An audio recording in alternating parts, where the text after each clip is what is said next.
Hello and welcome to the Westcity Church podcast. If you'd like to get to know us more, find us at westcitychurch.com.au. We really hope that you're encouraged by today's message.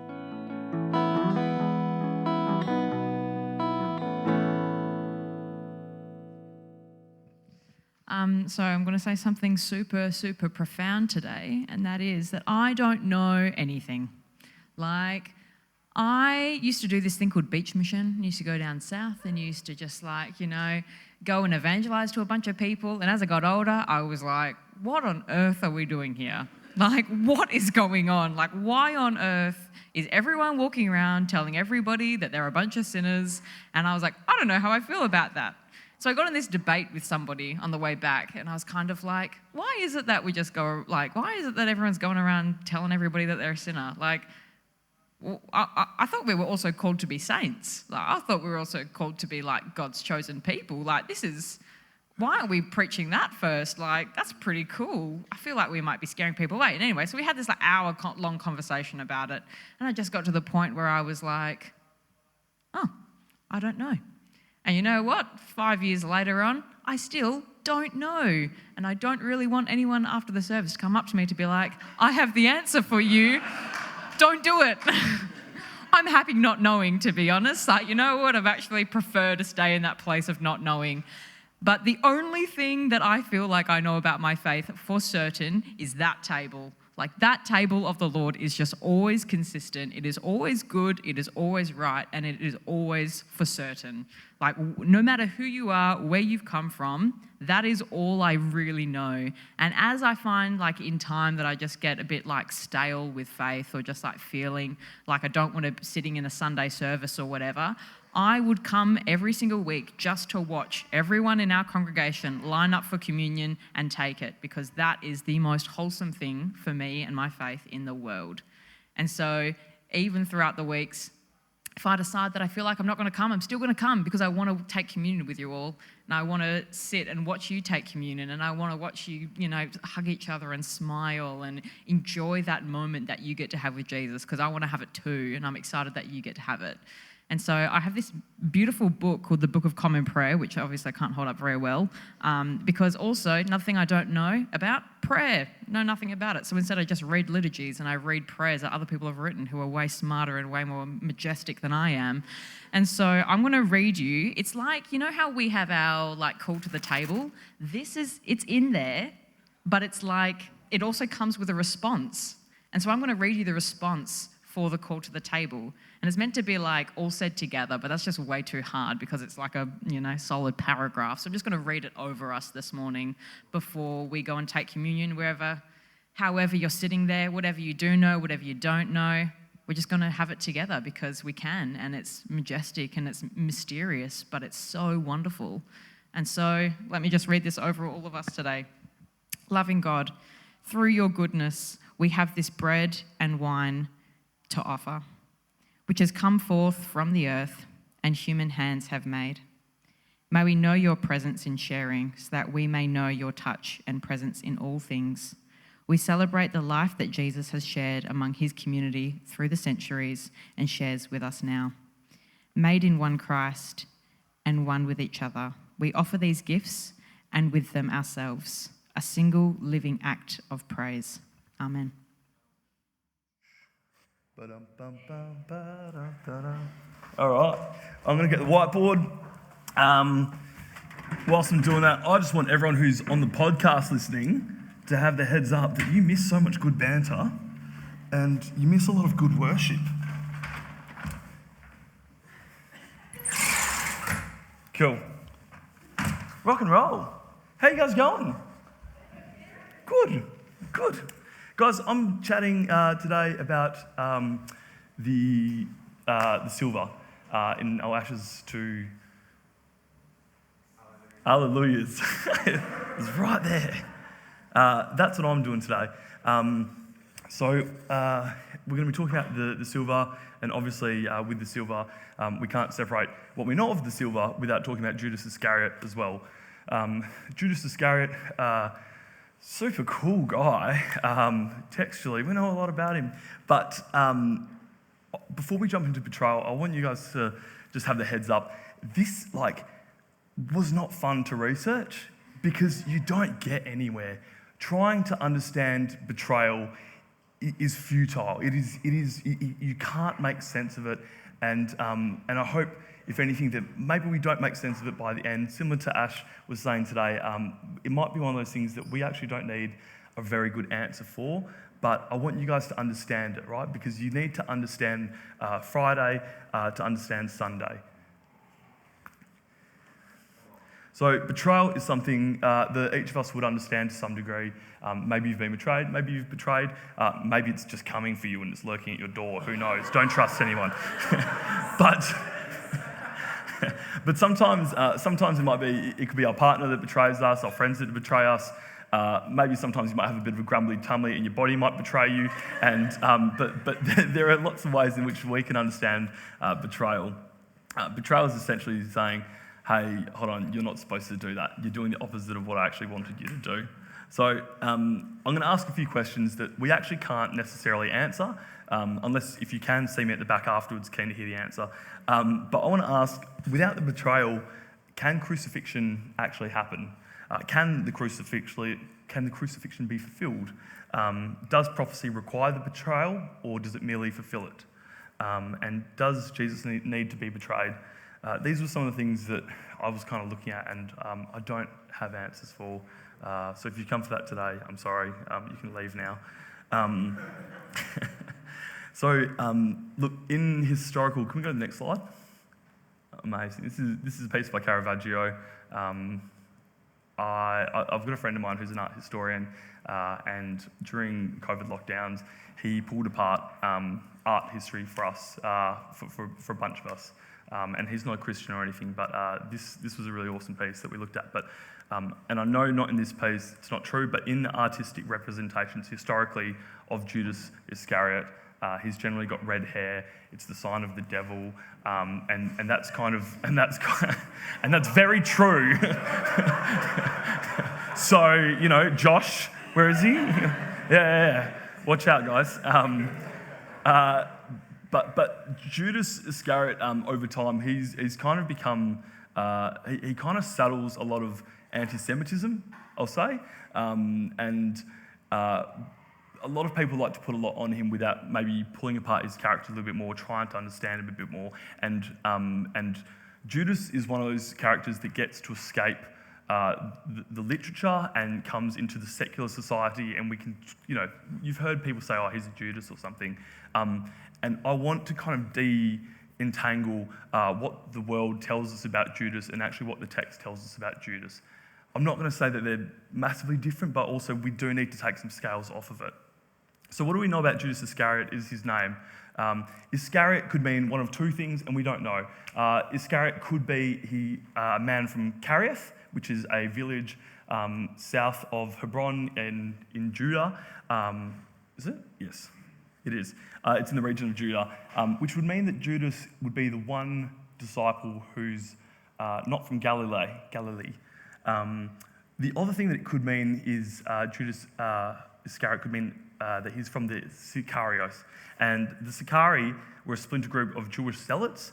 They were radicals, they were revolutionaries, and they were fighting to free Judea from the clutch of the Roman occupiers.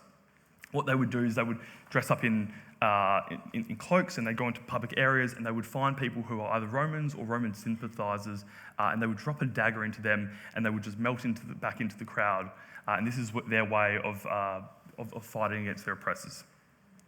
So, what we're going to do today is we're going to flip back and forth between a few different texts. I know it looks like we're doing Bible roulette here. We're not. But I kind of need you to understand some little bits and pieces about the betrayal to actually understand the betrayal. Without the Friday, we don't understand Sunday. So I'm not saying everything's prophecy. I want to say that there are lots of parallels, and we need to understand those parallels, because without those parallels, without hearing where else these things happen, we can't fully understand the cross. So I just want to set the scene for you.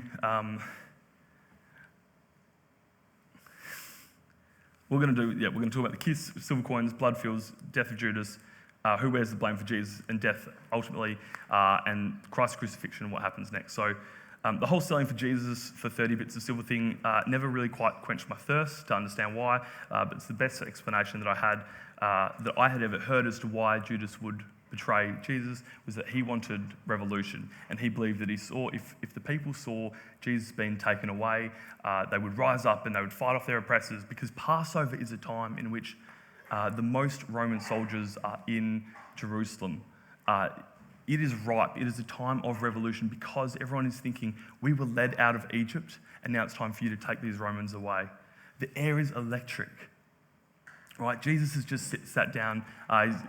He's got the Pharisees and the Sadducees, who are two political kind of groups. The Sadducees being the aristocratic families, the Pharisees being legal observers who believe in the resurrection, and who normally hate each other, but they come together to go, oh, let's go get this guy Christ. So Jesus arranged for the 12 apostles to come over and have a little dinner party, and he tells one of them that one of them is going to betray them, and they're all like, oh no, Jesus, it's not me, I don't think so. And in Matthew, Mark and Luke, the one who betrays Jesus is the one who dips his hand into the dish with Jesus, and in John, what Jesus does is he actually dips the bread into a dish, and then he says, whoever takes this bread is the one who betrays me, and he just gives it to Judas. doesn't out him or anything. And next thing, we're in the Garden of Gethsemane, and we have our first stop on our betrayal excursion. So we have the kiss, and we know that Jesus is betrayed with a kiss, but this isn't the first time that we actually have a kiss of betrayal. In 2 Samuel 20, verse 9, you have the story of Sheba rebelling against David, and you have these two characters. You have Joab and Amasa, and what happens in this verse is Joab walks up to Amasa, and with his right hand, he moves his beard to the side, and he goes to give him a kiss, and just before he kisses him, he stabs him, and he dies. This is the first time we hear about a kiss being used as betrayal, and it's not the last as well. Jesus had long spoken about the betrayal that would come, but now it's here. You can understand that it's this heartbreaking thing that he would still have to go through. One of the interesting things that I actually couldn't move past when reading in the different accounts of the betrayal is that in Matthew, Mark, and Luke, Jesus is in this panicked, stressed place where I think you can remember he talks about sweating blood clots because he can't cope with this betrayal that's about to come. He's talked about it the whole time. It gets introduced really early in John when he's like halfway through his ministry. He's hanging out after they've all fed the 5,000. He says, oh, but one of you is going to betray me. And they're like, what?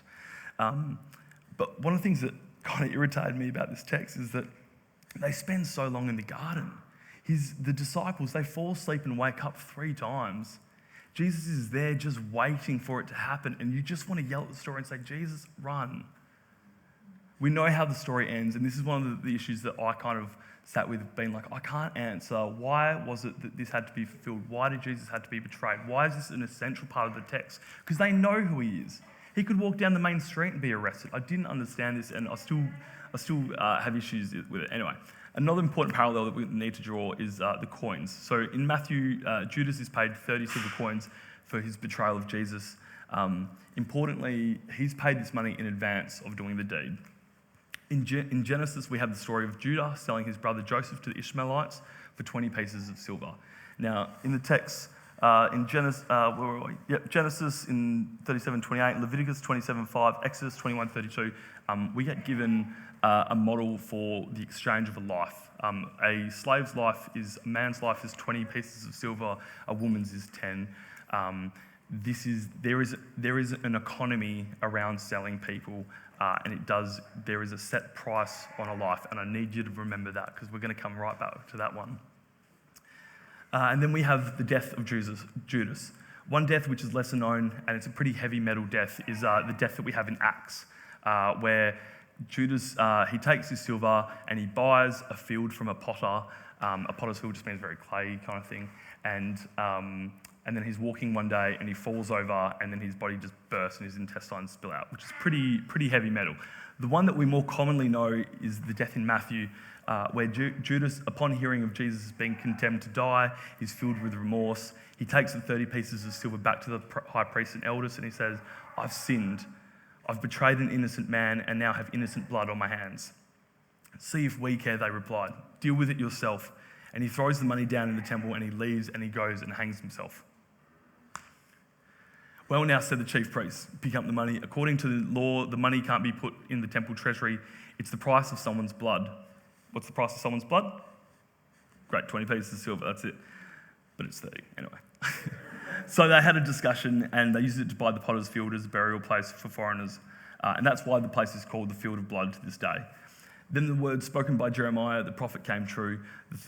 They took the 30 pieces of silver, the price of the one who was valued by the children of Israel, and they gave them the potter's field as the Lord instructed me. And that's Zechariah 11. That's the one piece of prophecy that's fulfilled. And in both versions of Judas's death, we have a potter's field being bought with the money for the price of someone's life. That's a fulfillment of prophecy. We can't walk past that one. A few things happen in this passage. One, prophecy is fulfilled in Zechariah. Two, we have in both of the versions the potter's field. We've said that. But in Matthew, importantly, Judas hangs himself. But before he does that, he gives the 30 pieces of silver back to those so that he is paid to betray Jesus. I've sinned, I've killed an innocent man, I have innocent blood on my hands. Which again is a parallel that we have with King David and Ahithophel. Anyway, it's got a funny name, Ahithophel, which is actually David's counselor. And he betrays him. He betrays David, has innocent blood, and hangs himself again. The aspect of the hanging here is significant. Judas's remorse is significant. The Pharisees tell Judas to go sort it out yourself, and Judas does so by hanging himself. This is because with both Ahithophel and Judas, the price of death of an innocent is death. This is clear in Deuteronomy, this is clear in Numbers, we get it from Leviticus as well. The price that must be paid for death of an innocent life is death, or innocent blood, as they keep referring to it. You have heard it said, an eye for an eye. But Judas carries out his punishment on himself, and he has given back the silver because he no longer wishes to be responsible for Jesus' death. He wishes to absolve himself from what will take place. Now, Jesus is in the hands of his captors, and he's given over to Pilate. Pilate's wife has a dream about Jesus. She's all messed up about it. She sends a message to Pilate, says, I need you to have nothing to do with this man. There's been a bad omen, don't get involved. And as we know, come the day, it's customary for them to release a prisoner from during Passover, and the crowd is shouting for Jesus Barabbas. And though Pilate is trying to reason with the crowd and asks them, but what is the crime of this Jesus of Nazareth? The crowd only shouts louder, and they're shouting for Barabbas, and a riot begins to brew. And here we see the second time someone tries to cleanse themselves of responsibility for what will happen to Christ. In Matthew 27:24, Pilate saw it was no good. In fact, there was a riot brewing. So he took some water and he washed his hands in front of the crowd. I'm not guilty of this man's blood, he said. It's your problem. And the people responded, let his blood be on us and on our children. So now we have a situation in which the responsibility for Jesus' blood has moved from Judas to his captors to Pilate and then onto the people. Let his blood be on us and on the hands of our children. Now, we know what happens next. I don't want to get ahead of Easter. I want to sit with the betrayal for a second. We need to understand Friday to understand Sunday. So you may know this place, being the betrayer or the person who's been betrayed. I've known both sides, honestly, and they're both awful. Once you've done it or it's happened to you, your world can be turned upside down. And you give just about anything to go back or to not know that it happened. And it hurts, and I've seen it even this week with some friends that I love very, very much. It's a messy place, and these are messy texts, and not everything does line up, but there are important things that keep us on a parallel here, right? The truth is we can't make sense of the betrayal, and we can't understand what was on the heart or the mind of Judas during the betrayal. Understanding the betrayal is futile. I can't make these texts give any warmth or light into the betrayals that have happened in your own lives, and I hope, if anything, I've been able to explain exactly nothing about the nature of betrayal. And I don't want to dive into what happens next, but I need you to leave with what we learn from Jesus and Judas. If you are the betrayer, have remorse. Seek to repay what you have taken and put yourself at the mercy of the person that you have betrayed. And if you don't do that, go buy a potter's field, fall over and explode, okay? The texts are very clear, no. If you've been betrayed, unfortunately, it is a bear hunt, right? And whether it's grassy, like messy grass, or it's a cave, or it's a river, you can't go over it, you can't go under it, you can't go around it, you have to go through it.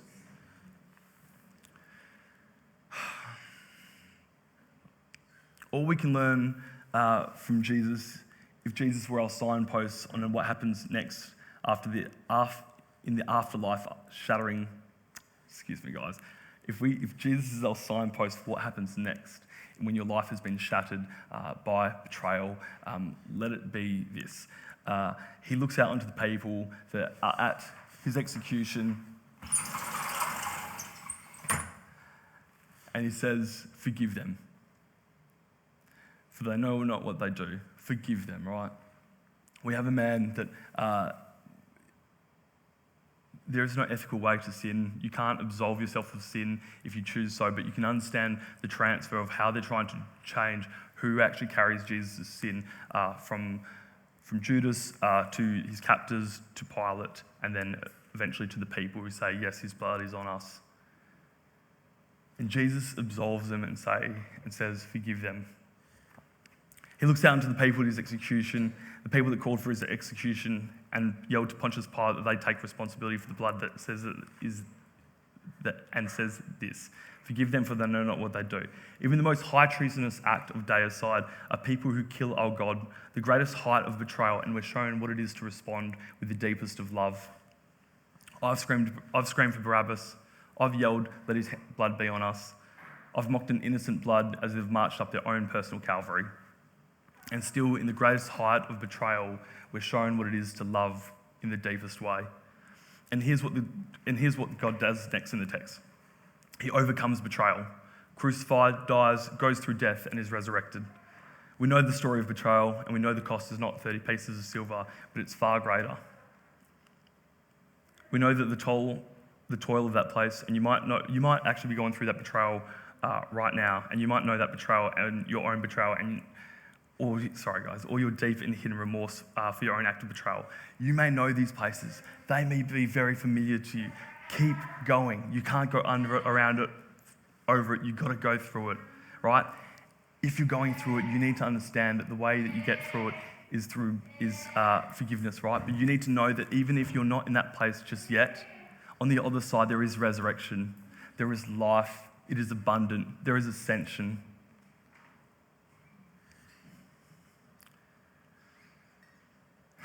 If the band and communion service want to come up, just make your way out, guys. Look, we know the stories are messy and they don't always add up. And if you feel like today you can relate a little bit more to the story of Judas than anyone else, I've got good news for you guys. There's a version of what happens with Judas as well in John, one where he doesn't die a gruesome death. So he's there after the resurrection, counted among the 12 disciples.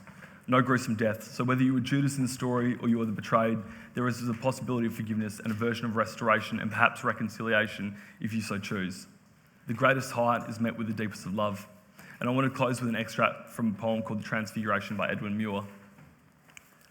Then he would come, Christ the uncrucified, Christ the discrucified, his death undone, his agony unmade, his cross dismantled. Glad to be so, and the tormented wood will cure its heart and grow into a tree.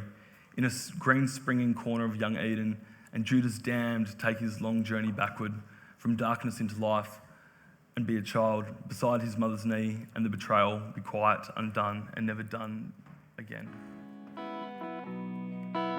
How good was that message? Thank you so much for joining us.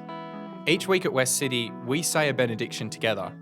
We do this because we believe that the purpose of the church is to be a caring community for the world, and that as we go and serve others, we enter into Christ's work of welcome, restoration and healing, both for us and others. We believe that in doing so, we get to see and encounter Christ. So let's say the benediction together.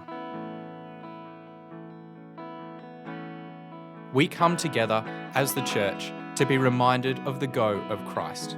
So we will go out and feed the hungry, go out and clothe the naked, go out and fight for justice, go out and end oppression, go out and proclaim anew the old story, go out and associate with those who don't look like us, think like us, act like us, and don't even like us. And we'll do it all in the name of the one who sent us. His name is Jesus.